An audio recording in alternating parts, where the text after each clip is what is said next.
I had nowhere to go and be safe. I had nowhere I could go and cry or be like, I just lost $1 million. I'm hurt. I don't have the answer to this. Like, I never had the space where I could do that. I still don't have the space where I could do those things. Yeah. I just did it because shit, I had to tell somebody. Right. And I remember her telling me, like, you can't break down in front of us. And this goes back to me. I always have to be the strong person, the strong leader, the strong visionary. And so I could not be in album mode at that time. Good idea, now we buying merch. That's ghetto. Payment miss. Ooh, the ghetto. Say she quit. Ooh, the ghetto. Late on your rent. Rent is ghetto. New event. Ooh, the ghetto. Invoice in. That ain't ghetto. Money spin. Oh, that's ghetto. Hold on, it's kind of ghetto being a CEO. Hey y'all, welcome back to another episode of the Ghetto CEO podcast, where we talk about how being a CEO is super ghetto unless you get your stuff together, okay? Today we have another phenomenal guest, y'all. But y'all know it's season 5 and we are in the album mode, okay? Y'all know album mode means we gotta lock in, get our stuff done, and that's why we in the studio, okay? Because we gotta lock in and get it right for 2025. But today we have another amazing guest, okay? Today we have my girl Candace Holyfield Parker. Today's guest is a powerhouse, a disruptor, and someone who has completely shifted the spa industry for Black professionals. Known as the 6-figure spa chick, Candace Holyfield is the CEO of the Spa Boss Tribe and has helped over 37 spa pros hit their first $1 million. Okay, under her guidance, Black spa professionals have generated over $40 million, y'all.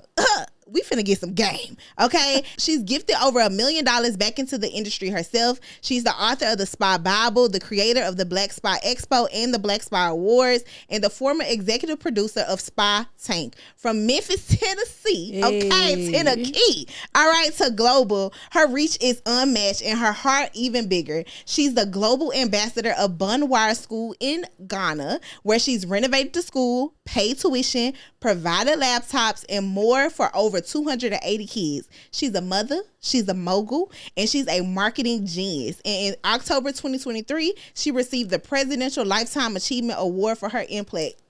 Baby, please welcome Miss Candace Holyfield to the Ghetto CEO podcast. Thank you. That was long. But baby, you got a roster. You got a resume. Okay, the girls got to know. What's up? Welcome to the Ghetto CEO podcast. How are you feeling? I'm grateful to be here. Listen, I'm excited.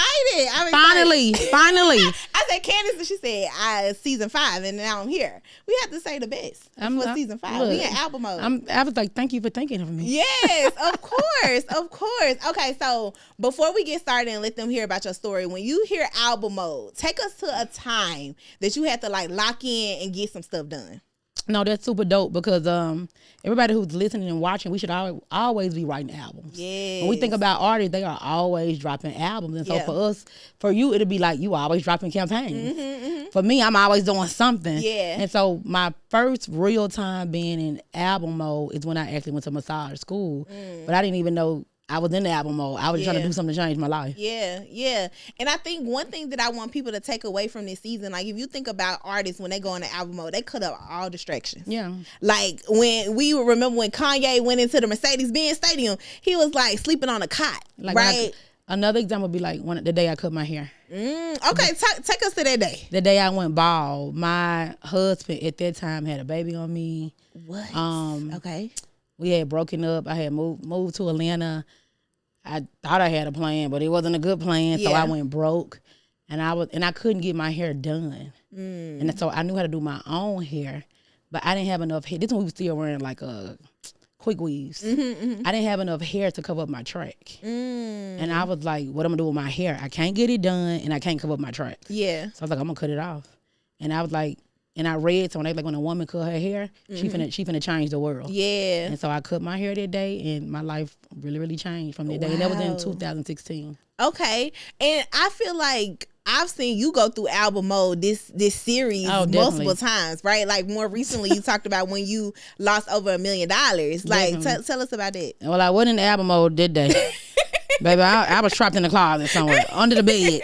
Okay? Definitely not in album mode. Yeah. But going through therapy and healing through the process of losing $1 million, losing my team of 7 years, now I'm back in album mode. Because I couldn't make an album at that time if I wanted to. I was too hurt. Yeah. At first I was angry, and then it turned into other things.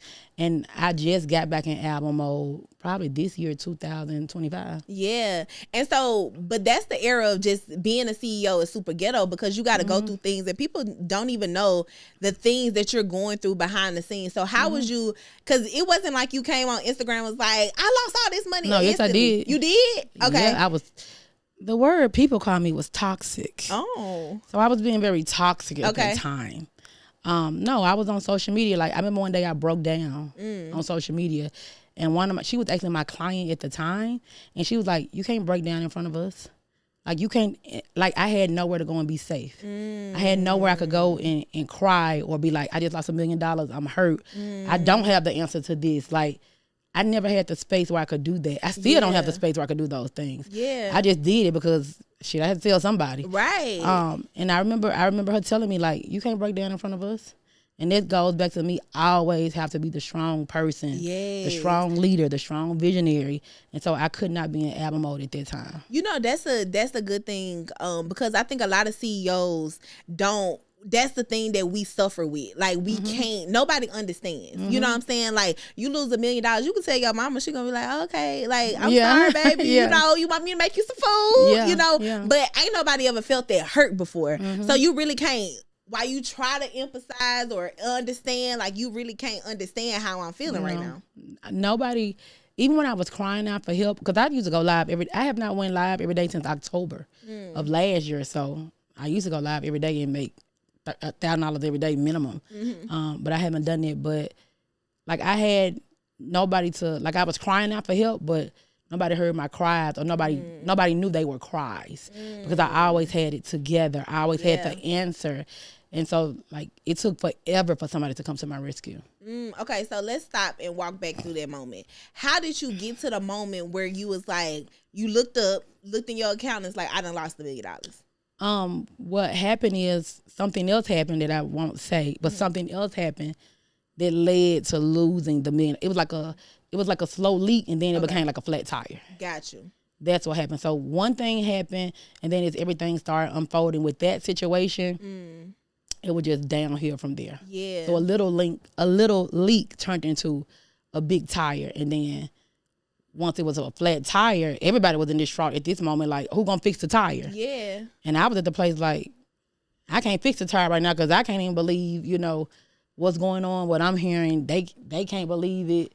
So nobody could fix the flat tire at the moment, and then $1 million some was lost. Later. Hey, and then you know, the thing about it is, I think a lot of people don't understand, especially, like, you know, people that work for you, or as you're a CEO, you got to take them L's, and you got to take them by yourself. Like, even if you ain't the one that did the L. Yeah.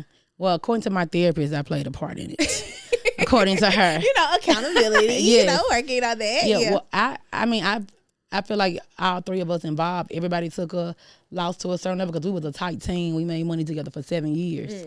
So that breakup, now that I went through therapy, I know that it affected everybody that was involved. Yeah. It just affected it affected everybody in a different way. Yeah. Yeah. If that makes sense. No, that makes sense. And so what do you feel like, how do you feel on the other side of it when you look back at it? Yeah.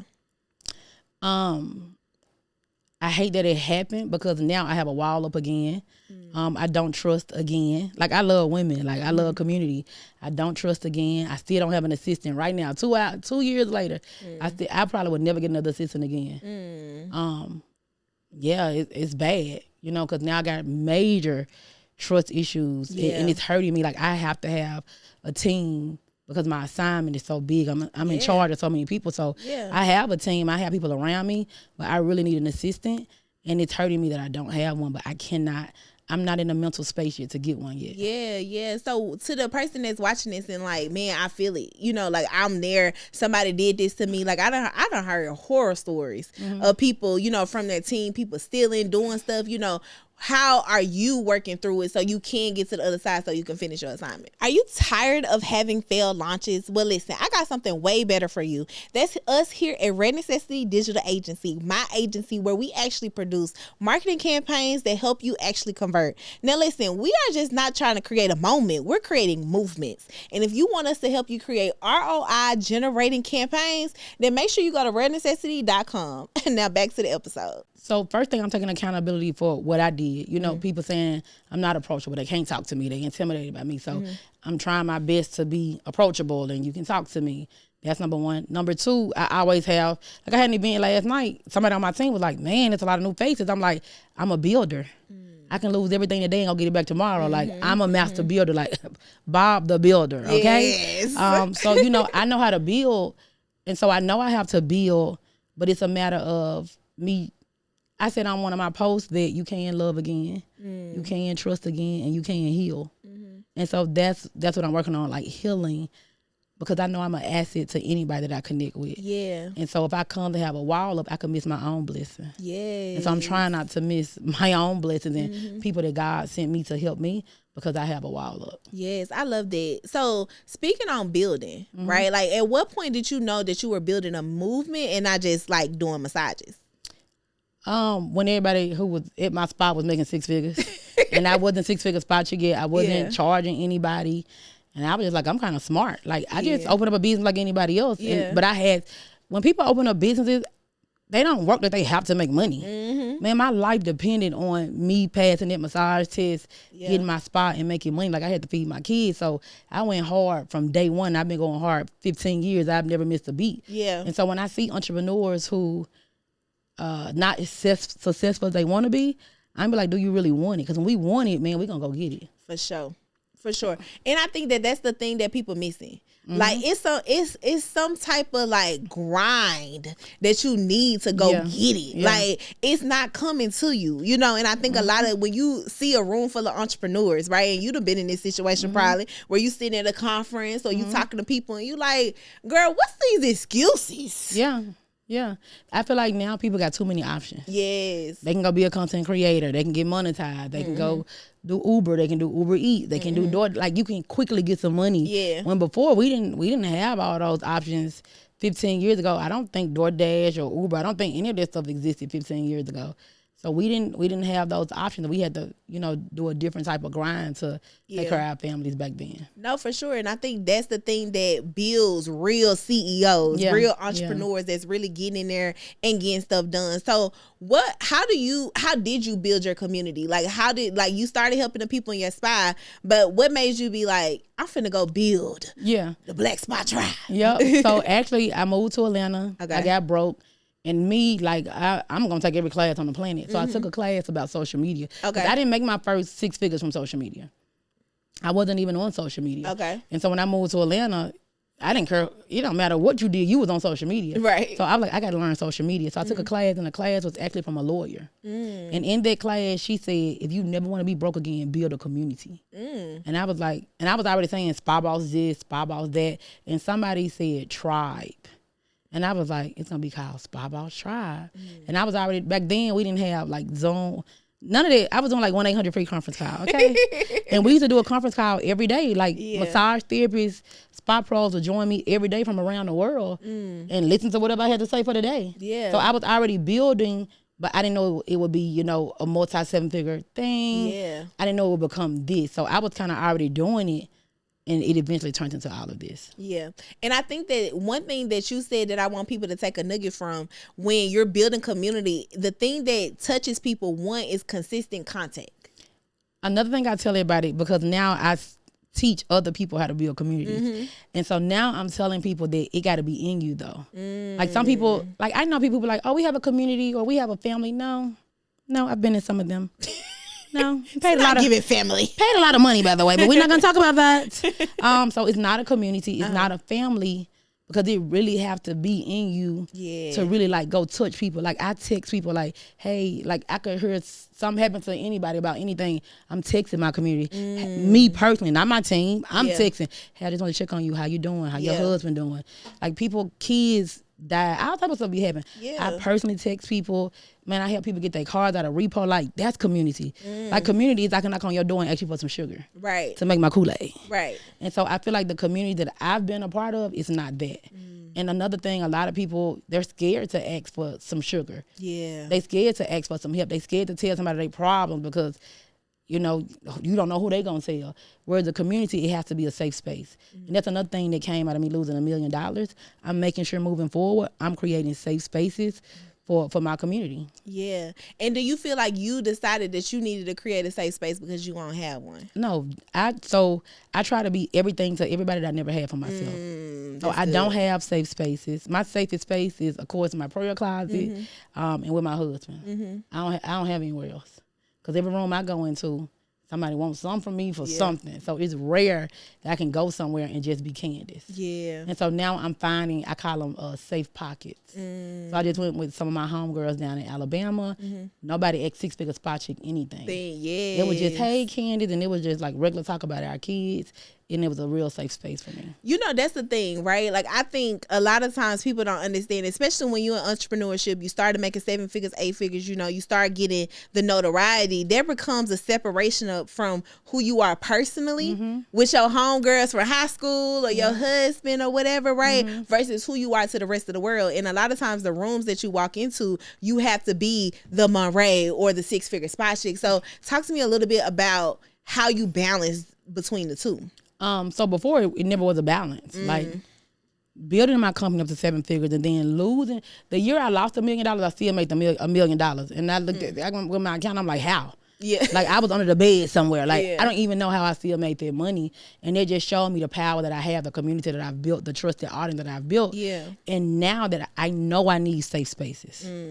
I know I need them. And so as I meet people or we go out to eat or we hang out, just depending on what the setting is, I decide if it's a safe space for me, and if it is, I continue to go there when I know it, because I know I need those safe spaces and those safe moments. I know you are enjoying this episode of the Ghetto CEO podcast, but listen, I need you to do me a favor, okay? I need you to subscribe, like, and comment below, because I only know that you're watching this if I see those views and all those things go up, okay? Now back to the episode. And I think that's important as an entrepreneur, because I think that a lot of times we're going through things on a daily basis that most people can't understand. Right. And so you need the safe space, you need these places, but sometimes it may be with your family or it may not be with your family. I mean, I wouldn't even say my family's a safe space for me, because once you make the money, you the one. Not even that. Like, your family think you got a damn magic wand. Yeah. Like, nothing is never enough. Yeah. So that's a whole nother podcast. Yeah. You know, so my family is not a safe space for me at all. But with my husband, like, he gonna take me flowers and all, and I can cry my eyes out and bury it all out to him, and he's gonna rub my back and say, "Baby, God, I got you." Like, he never give me an answer. Yeah. But he'll just let me bury it out, and I know he's not judging me. He'll be like, "God, I got you," and hey, you know, let's pray together. So that's a safe space. But I am meeting women where I don't have to be 6-figure spot chick. Like they are of value. I am of value, but we just go out to eat or we go to a pop-up shop and we just hang out, and it's no titles. It's just women. Yeah. And so I'm trying to do that at least once a month. Like, I just went to Dallas with my homegirls. Okay. And I was just Candace. I won 6-figure spot here. I love that, girl, because it's needed. Yeah. Okay. And I think that's the thing, even with me, like, I've always had to balance the difference between Adriana and Monray, right? And I think as you get older, you like, I just want to be me. Like, I just want to sit here and, you know, go do this and chill. I want to be a newborn baby. Yeah. I want to be.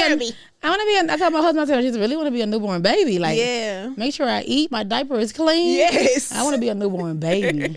Seriously. Yes. I do not want the responsibilities of the world on my shoulders every single day. That's why I don't have my coaching program anymore. Yes. Okay. Somebody just asked me for some. I said, what's the responsibilities? Yeah. I don't want to be responsible for nobody. Yeah. Not in this season. Yeah. And it makes sense. It makes sense. So, talk to me a little bit about when you started to develop this new season of yourself. You said that you're not doing your coaching program no more. So what does it look like for Candace day to day now? So I wasn't scared.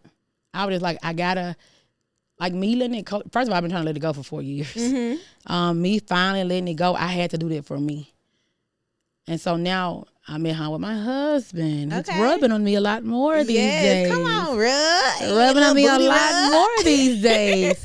I just did spring break, just me and my youngest daughter. Okay. And you would have thought she was a new puppy. Like she was all. I'm not affectionate at all. Mm-hmm. And when I tell you she was all over me like a little puppy, like I'm the new mommy, and she was and I just let her do it. I didn't say anything, and I was like, man, my kids need me. I've sacrificed 15 years of my life to be in my business, to take care of them, and they need me. Even though she big, she 12. Yeah. She was hanging on me like a little puppy, or a little, like all over me, and I was just like, you love me, don't it?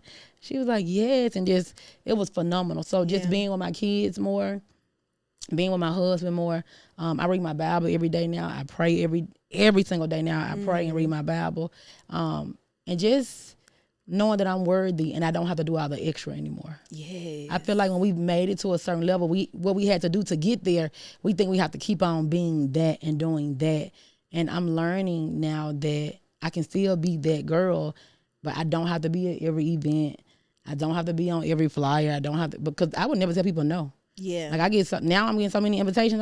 I'm like, I can't do it. Like, I'm tired. I'm tired right now.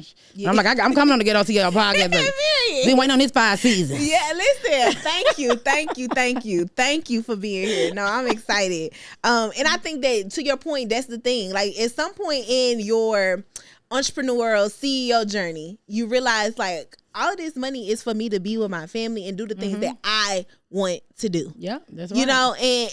And it becomes like, this just being out every flyer, to your point, or every event, it's not enough. Nope. I want to go home to my man. Yeah. I want to go home to my kids. I was never at home with my man, my kids. Like, never. Like, I was at work. I was out of town. I was never at home. Yeah. So being at home, he was...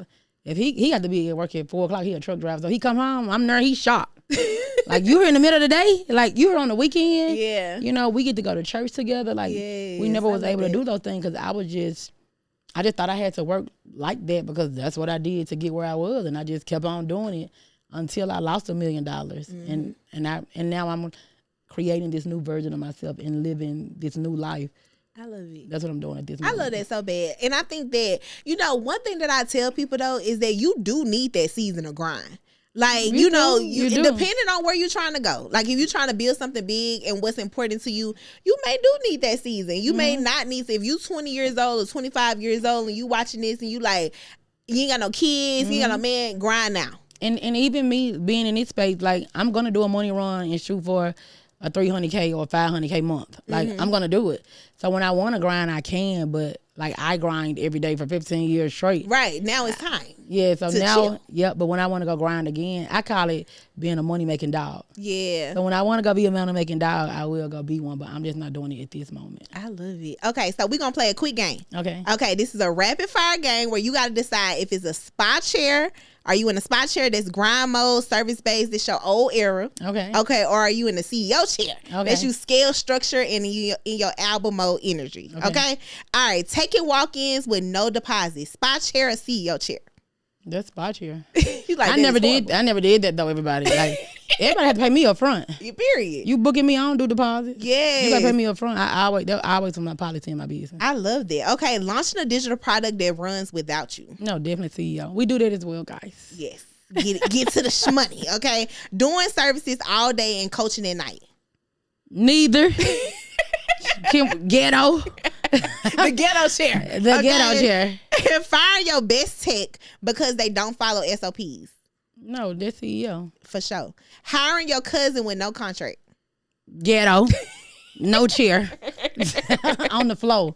Period. And turn your brand into a trademark conference. No, definitely. I got 13 trademarks. Yes. So definitely CEO. I love it. So I'm excited, y'all, because I want y'all to take away from this episode being able to, because I think a lot of times you watch podcasts or you watch an episode, you're like, I'm ready to learn. But what I want you to take away from this is that you need to learn about yourself. No, definitely. Because we will lose ourselves as CEOs, as entrepreneurs in the grind. I don't want to say I lost myself. Mm-hmm. I didn't lose myself, but I was just getting caught up in building a business. Yeah. And in that, I lost a part of myself. I love this. So what would you say to the people before we go?